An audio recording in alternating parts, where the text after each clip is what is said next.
ಹುಬ್ಬಳ್ಳಿಯಲ್ಲಿ ತ್ಯಾಜ್ಯ ವಿಲೇವಾರಿ ಸರಿಯಾಗಿ ಆಗಿಲ್ಲ. ಬೆಟ್ಟರದ ರೀತಿಯಲ್ಲಿ ನಮಗೆ ಕಸದ ರಾಶಿ ಕಾಣೋದಕ್ಕೆ ಸಿಗ್ತಾ ಇದೆ. ದಿನನಿತ್ಯ ಜನ ಪರದಾಡ್ತಾ ಇದ್ರು. ಅವರ ಸಮಸ್ಯೆಗೆ ರಿಪಬ್ಲಿಕನ್ ಧ್ವನಿಯಾಗಿದೆ.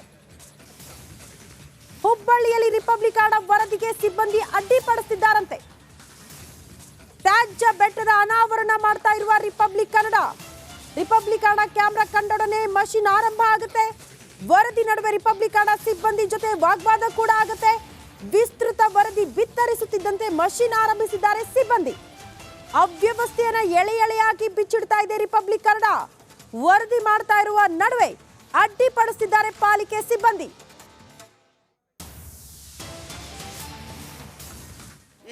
ಏನ್ ತಮ್ಮ ಹೆಸರು? ನಮ್ಮ ಹೆಸರು ಏನು ಬೇಡ ಸರ್. ಲೇಬರ್ ಸರ್, ಲೇಬರ್ ಆಗ್ಲಿ ಯಾರೇ ಆಗ್ಲಿ ನೀವು ಮಾತಾಡ್ತೀರಾ? ಮಾತಾಡಗಲ್ಲ ಸರ್. ನಾವು ಮತ್ತೇನ್ ಹೇಳ್ತೀರಿ ನಮ್ಮ ಹತ್ರ?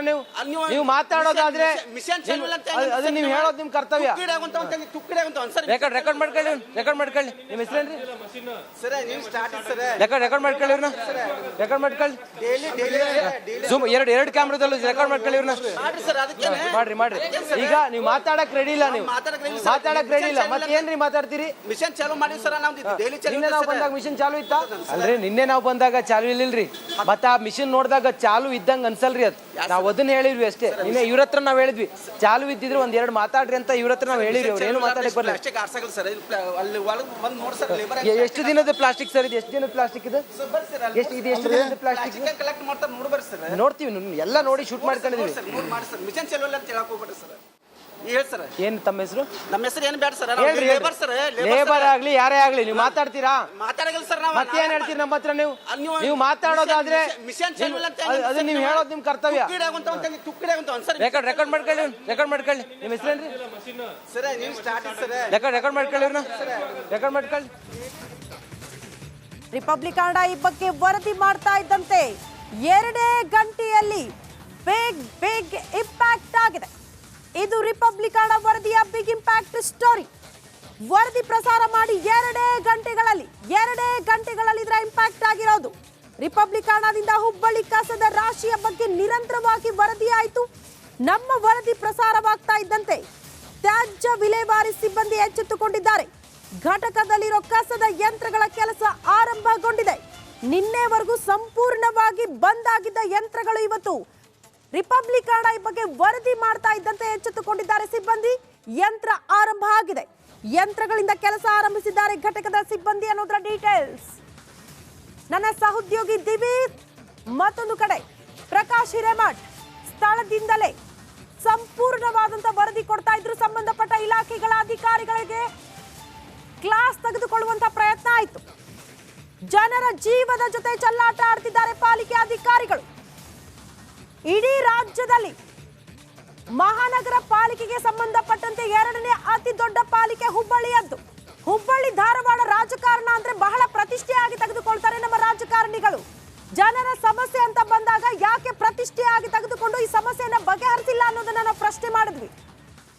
ಉಸಿರಾಡಕ್ಕಾಗಲ್ಲ, ಎದೆ ನೋವು, ನಮ್ ಕ್ಯಾಮ್ರಾಮನ್ ಅಲ್ಲಿ ಇರಕ್ಕಾಗದೆ ಅಸ್ವಸ್ಥಗೊಂಡ್ರು. 1 ನಿಮಿಷ ನಿಲ್ಲಕ್ಕಾಗದ ಇರುವಂತಹ ಜಾಗದಲ್ಲಿ ಪ್ರತಿನಿತ್ಯ ಉಸಿರಾಡಬೇಕು, ಜನ ಬದುಕಬೇಕು. ಹೇಗ್ ಸಾಧ್ಯ? ನೀವು ಬಂದು ಉಸಿರಾಡಕ್ಕಾಗತ್ತಾ? ನೀವು ಬಂದು ಬದುಕಕ್ಕಾಗತ್ತಾ? ಬಂದು ನೋಡಿ ಅಂತ ನಾವು ಕೇಳಿದ್ವಿ. 2 ಗಂಟೆಯಲ್ಲೇ ನಮ್ಮ ಸುದ್ದಿಯ ಇಂಪ್ಯಾಕ್ಟ್ ಆಗಿದೆ.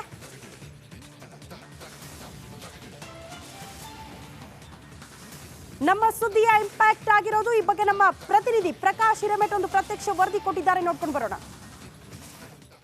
ಇದು ಹುಬ್ಬಳ್ಳಿಯ ಕಸದ ಬೆಟ್ಟದ ಅನಾಚಾರದ ಅನಾವರಣ.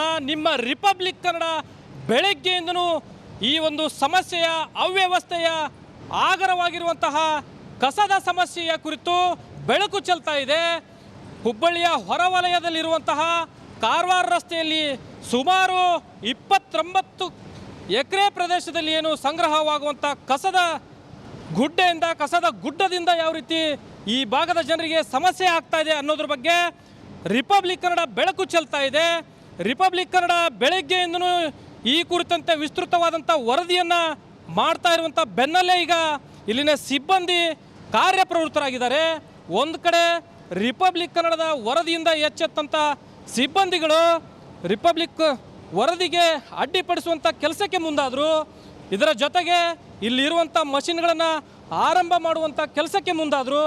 ಒಂದು ಕಡೆ ರಾಶಿ ಗುಡ್ಡದ ಅಂತ ಪರಿಸ್ಥಿತಿ ನಿರ್ಮಾಣ ಆಗಿರುವಂಥ ಕಸವನ್ನು ಇಲ್ಲಿ ಏನು ಸಗ್ರಿಗೇಟ್ ಮಾಡಲಾಗುತ್ತೆ. ಕೆಲವೊಂದಿಷ್ಟು ಕಸವನ್ನು ತಂದು ಈ ಮಷಿನ್ಗಳ ಮೂಲಕ ಏನು ಸಾಗ್ರಿಗೇಟ್ ಮಾಡುವ ಮೂಲಕ ಇದನ್ನು ಕಸವನ್ನು ನಿರ್ಮೂಲನೆ ಮಾಡುವಂಥ ನಿಟ್ಟಿನಲ್ಲಿ ಕೋಟಿ ಹಣವನ್ನು ವೆಚ್ಚ ಮಾಡುವ ಮೂಲಕ ಇಲ್ಲಿ ಬೃಹತ್ತಾದಂಥ ಮಷಿನ್ಗಳನ್ನು ಏನು ಅಳವಡಿಕೆ ಮಾಡಿದ್ದಾರೆ.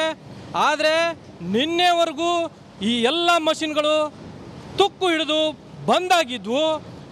ಇವತ್ತು ಬೆಳಗ್ಗೆಯಿಂದ ರಿಪಬ್ಲಿಕ್ ಕನ್ನಡ ವರದಿಯನ್ನು ಮಾಡ್ತಾ ಇದ್ದಂತೆ ಸಿಬ್ಬಂದಿಗಳು ಎಚ್ಚೆತ್ತುಕೊಂಡಿದ್ದಾರೆ, ಮಷಿನ್ಗಳನ್ನು ಆರಂಭ ಮಾಡಿದ್ದಾರೆ, ಈ ಕಸವನ್ನು ನಿರ್ವಹಣೆ ಮಾಡುವಂಥ ನಿಟ್ಟಿನಲ್ಲಿ ಕಾರ್ಯಪ್ರವೃತ್ತರಾಗಿದ್ದಾರೆ.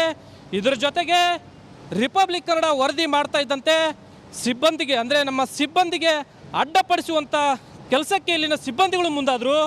ಪಾಲಿಕೆಯ ವ್ಯಾಪ್ತಿಯಲ್ಲಿ ಈ ಒಂದು ತ್ಯಾಜ್ಯ ವಿಲೇವಾರಿ ಘಟಕದಲ್ಲಿ ಕಾರ್ಯನಿರ್ವಹಿಸ್ತಾ ಇರುವಂತಹ ಸಿಬ್ಬಂದಿಗಳು ವರದಿಗೆ ಅಡ್ಡಿಪಡಿಸುವಂಥ ಕಾರ್ಯಕ್ಕೆ ಮುಂದಾದರು. ಆದರೆ ರಿಪಬ್ಲಿಕ್ ಕನ್ನಡ ಈ ಯಾವುದೇ ಹೆದರಿಕೆಗೆ ಜಗ್ಗಲ್ಲ ಬಗ್ಗಲ್ಲ ಅನ್ನೋದನ್ನು ಇಲ್ಲಿನ ಸಿಬ್ಬಂದಿಗಳಿರ್ಬೋದು, ಅದೇ ರೀತಿ ಅಧಿಕಾರಿ ವರ್ಗ ನೆನಪಿಟ್ಕೊಳ್ಬೇಕು.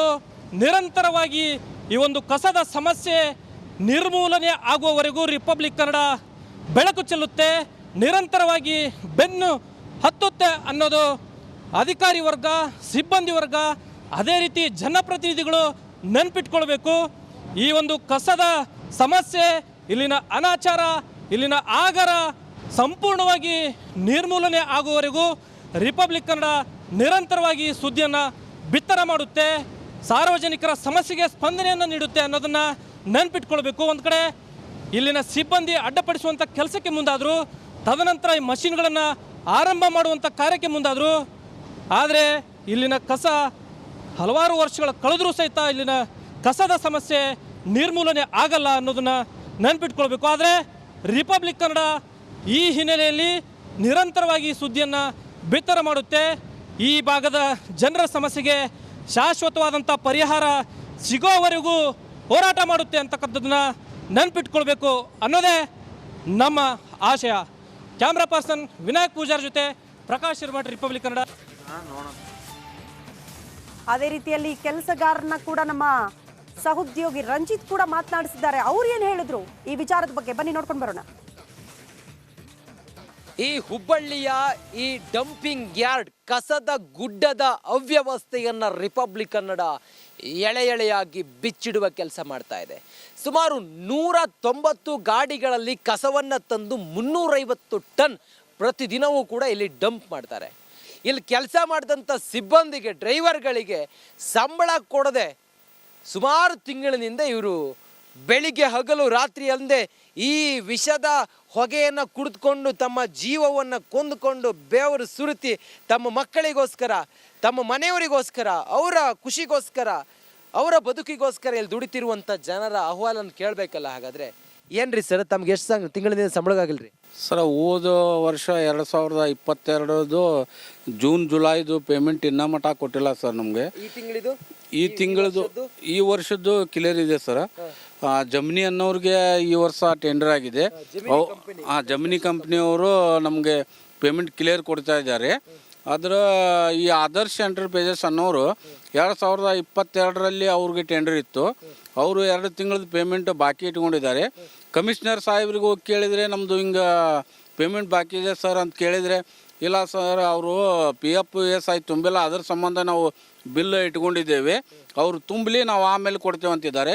ಇದು ಆದರ್ಶ್ ಅವರು ಮತ್ತು ಕಮಿಷನರ್ ಅವರು ಇಬ್ಬರು ನಡ್ರಾಕಲ್ಲಿ ನಾವು ಬಲಿಪಶು ಆಗತ್ತಿದ್ದೇವೆ ಸರ್. ನಾವು ಕಮಿಷನರ್ ಸಾಹೇಬ್ರೆ, ತಮಗೆ 1 ತಿಂಗಳ ಸಂಬಳ ಬರಲಿಲ್ಲ ಅಂತ ಹೇಳಿದ್ರೆ ಹೆಂಗಾಗ್ಬೋದು? ಪಾಪ ಇವ್ರಿಗೆ ಬರೋದು 14 ಎಷ್ಟು ಸಂಬಳ ಬರುತ್ತೆ ಸರ್? 14,900 ರೀ. 900 ರೂಪಾಯಿ ಸಂಬಳ ಬಂದ್ರೆ ಎಷ್ಟು ಕಮಿಷನ್ ಅಂತ ಕಟ್ ಮಾಡ್ಕತ್ತೀರಿ ಸರ್? ಮುಂಚೆ ಕಮಿಷನ್ ಅಂತಂದು ಆದರ್ಶ್ ಅವ್ರು ತೊಗೊಂತಿದ್ರು 1,000, 3,000, 2,000 ತೊಗೊಂತಿದ್ರು ಸರ್. ಸರ್ 3,000 ಒಬ್ಬವ್ರ ಕಡೆ 1,000. 14,000 ಪೇಮೆಂಟ್ ಬಂದ್ರೆ 3,000 ರೂಪಾಯಿ ಕಮಿಷನ್ ಅಂತ ಹೇಳಿ ಇವರು ಕಟ್ ಮಾಡ್ಕತ್ತಿದ್ರು ಆದರ್ಶ ಕಂಪನಿ. ಈಗ ಜಿಮಿನಿ ಕಂಪನಿ ಬಂದ ಮೇಲೆ 1,000 ಸಮಥಿಂಗ್ ಎಷ್ಟು ಕಟ್ ಮಾಡ್ಕತ್ರ ಅಲ್ರೇನ್ರಿ? ಹೌದೌದು. ನಾನು ವಿಚಾರ ಕಲೆಕ್ಟ್ ಮಾಡೀನ್ರಿ ಮಾಡ್ತಿದ್ದಾರೆ ಸರ್. ತಮಗೆ ಎಷ್ಟು ತಿಂಗಳಿಂದ ಸಂಬಳ ಆಗಲ್ರಿ? ಅದು ಹೋದ ವರ್ಷದ ಸರ್ ಜುಲೈ ಮತ್ತು ಜೂನ್. ಕಳೆದ ವರ್ಷದ ಸಂಬಳ ಇನ್ನೂ ಆಗಿಲ್ಲ. ಹೌದು ಸರ್. ತಮ್ಗೆ ಸರ್? ಸರ್ ಹೋದ ವರ್ಷದ್ದು ಜೂನ್ ಜುಲೈದು ಬರ್ಬೇಕು ಸರ್. ಈ ವರ್ಷದ್ದು ಇವಾಗ ರೀಸೆಂಟ್ 3 ತಿಂಗಳದ ಪೇಮೆಂಟ್ ನನಗಾಗಿಲ್ಲ ಸರ್. ಅದರಲ್ಲಿ ನನ್ನ ಅಕೌಂಟ್ ಕೂಡ ಮೈನಸ್ ಮಾಡಿದ್ದಾರೆ. ಕೇಳೋಕೆ ಹೋದರೆ ಇಲ್ಲ ಯಾರ್ದೋ ಅಕೌಂಟ್ ನಂಬರ್ಗೆ ನಿನ್ನ ಹೆಸರು ಕುಂತಿದೆ, ಅವ್ರ ಅಕೌಂಟ್ನ ಮೈನಸ್ ಮಾಡೋದಕ್ಕೆ ಹೋಗಿ ನಿನ್ನ ಅಕೌಂಟ್ ಮೈನಸ್ ಆಗಿದೆ ಅಂತ ಹೇಳ್ತಾ ಇದ್ದಾರೆ. ರಿಪಬ್ಲಿಕ್ ಕನ್ನಡ ಚಾನಲ್ ಐತ್ರಿ, ಭಯ ಪಡಬೇಡ್ರಿ. ನಿಮ್ಮ ಕಷ್ಟ ನೀವು ಹೇಳ್ಕೊಂಡಿರಿ, ನನಗೆ ಅರ್ಥ ಆಯ್ತು ರೀ. ನಿಮ್ಮ ಕಷ್ಟ ನೀವು ಹೇಳ್ಕೊಂಡಿರಿ, ನಾವು ಅದನ್ನು ಯಾರಿಗೆ ತಲುಪಿಸ್ಬೇಕು ಅವ್ರಿಗೆ ತಲುಪಿಸ್ತೀವಿ. ನಿಮ್ಗೇನಾದರೂ ನೈತಿಕತೆ ಅನ್ನೋದ್ರಿದೆ, ಸ್ವಾಭಿಮಾನ ಅನ್ನೋದಿದ್ರೆ ಇವ್ರಿಗೆ ಮೊದಲು ಸಂಬಳ ಕೊಡ್ರಿ, ಆನಂತರ ಮಾತಾಡ್ರಿ ನೀವು. ಇದು ರಿಪಬ್ಲಿಕ್ ಕನ್ನಡದ reality check. Camera person Mahesh ಜೊತೆ ನಾನು ರಂಜಿತ್ ಶಿರಿಯಾ, ರಿಪಬ್ಲಿಕ್ ಕನ್ನಡ, ಹುಬ್ಬಳ್ಳಿ.